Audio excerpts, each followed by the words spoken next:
வணக்கம் மக்களே, இது யானை கவுனி பாலம். இது எக்ஸாக்டாக எங்கே இருக்குன்னா, சென்ட்ரல் ரயில்வே ஸ்டேஷனோட பேக் சைடில் இருக்குது. இந்த பாலம் கொஞ்ச நாளைக்கு முன்னாடி தான் கட்டுனாங்க. இது சவுகார்பேட்டை மின்ட் சைடையும், அந்த பக்கம் சூளை பகுதி, பெரியமேடு பகுதியை இணைக்கக்கூடியதாக இந்த பாலம் இருக்குது. இந்த பாலத்துக்கு கீழே ரயில்வே ட்ராக் இருக்குது. அதுக்கு மேலே தான் இந்த பாலம் இருக்குது. சென்ட்ரல் ரயில்வே ஸ்டேஷனுக்கு வரக்கூடிய எல்லா ட்ரெயின்ஸும் இந்த பாலத்துக்கு கீழே தான் வரும். நான் ஜூம் பண்ணி காட்டுறேன். சென்ட்ரல் தெரியுது பாருங்கள். அந்த சென்ட்ரலில் பேக் சைடு தான் இருக்கும். இந்த பாலம் இல்லைன்னா ஒன்றும் சென்ட்ரல் ரயில்வே ஸ்டேஷனை சுற்றி போகணும், இல்லைன்னா பேஷன் பிரிட்ஜை சுற்றி போகணும். இதுக்கு ரெண்டுக்கும் இடையில தான் இந்த பாலம் இருக்குது. எவ்வளோ ட்ராக்ஸ் இருக்குது பாருங்கள். நார்த் சைடு போகிற ட்ரெயின் எல்லாமே இங்கே சென்ட்ரலில் இருந்து தான் போகும். எக்மோர் ரயில்வே ஸ்டேஷன் தாம்பரம் வழியாக போகிற ட்ரெயின் எல்லாம் சவுத் சைடு போகிறது, திருச்சி மதுரை போகிறது. இங்கேருந்து போகிறதெல்லாம் நார்த் இந்தியா மட்டும் இல்லை, ஹைதராபாத்து, பெங்களூரு, தமிழ்நாட்டில் கோயமுத்தூர், மேட்டுப்பாளையம் ட்ரெயின், இது எல்லாமே இங்கேருந்து தான், சென்ட்ரலில் இருந்து தான் போகும். இந்த வழியாக தான் போகும்.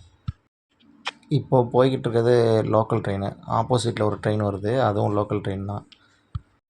வில்லிவாக்கம், திருவள்ளூர், அரக்கோணம் வரைக்கும் லோக்கல் ட்ரெயின் போகும். இந்த இடத்துக்கு எலிஃபண்ட் கேட்டுன்னு எப்படி பேர் வந்துச்சுன்னா, வெள்ளைக்காரங்க காலத்தில் பாதுகாப்புக்காக சுற்றி பெரிய சுவர் கட்டியிருக்காங்க. அப்போது வடக்கு பக்கமாக இருந்த வாசல் வழியாக தான் யானைகளை கொண்டு போயிருக்காங்க. அதனால தான் இந்த பகுதிக்கு எலிஃபண்ட் கேட் அப்படின்னு பேர் வந்துச்சு.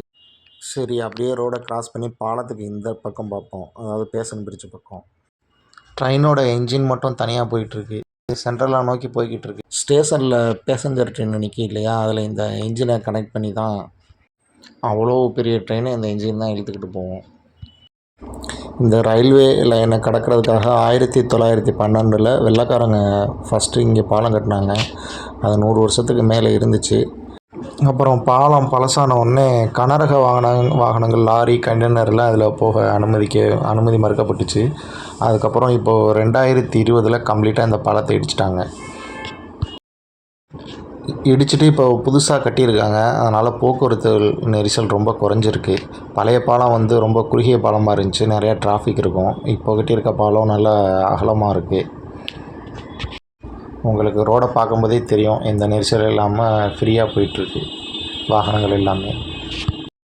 இதில் பொதுமக்கள் போகிறதுக்காக தனியாக நடப்பாதையும் இருக்குது. சரிங்க, அடுத்து பாலத்துக்கு அடுத்து என்ன இருக்குன்னு அங்கிட்டு போய் பார்க்கலாம். இங்கே ஒரு கிரவுண்டு இருக்குது.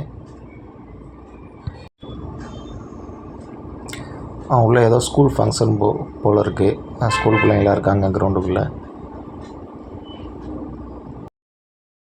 அப்புறம் கிரவுண்டுக்கு அடுத்து ஜவஹர்லால் நேரு ஸ்டேடியம் இருக்குது. இது சைடில் உள்ள கேட்டு. அடுத்து மெயின் கேட்டுக்கு அடுத்து போய் பார்ப்போம்.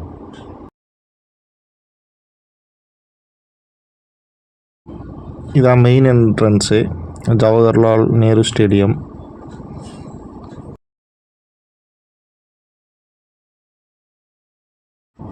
சரிங்க, இப்போ பாலத்துக்கு இந்த பக்கம் வந்துட்டோம், சவுகார்பேட்டை சைடு. இந்த கடையில் வடபாவு நல்லாயிருக்கும், வாங்கி சாப்பிட்டு பார்க்கலாம். வடபாவு விலை 30 ரூபாய். மக்களே, சப்ஸ்கிரைப் பண்ணுங்கள் மக்களே, ஷேர் பண்ணுங்கள் மக்களே, கமெண்ட் பண்ணுங்கள் மக்களே.